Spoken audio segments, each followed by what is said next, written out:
A large mill like that will separate the rice flour to get the protein stream that they need for that flour. Sure. Our flour that we get out of here is 100% of the endosperm is coming from the berry. So you get it all of the white flour from the berry.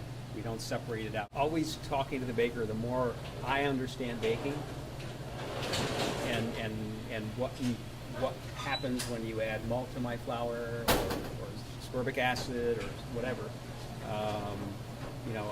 I can then understand it more in my milling process. We go back 5 years there, we weren't sourcing anything from New York. Nothing. Wow.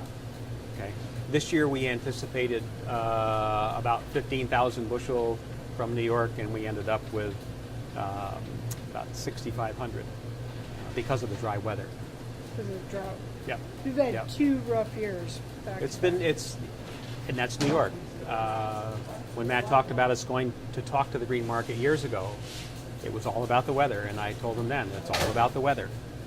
The weather is going to dictate whether you have a good crop or not a good crop in New York. And then 2 years in a row, one it was wet, now dry. Local. It's New York flour. I mean, we started with New York flour. I like dealing with it. I like the opportunity to be able to have a place for our farmers to be able to sell their wheat to, and gives them another opportunity to diversify on the farm versus straight milk, straight corn, whatever.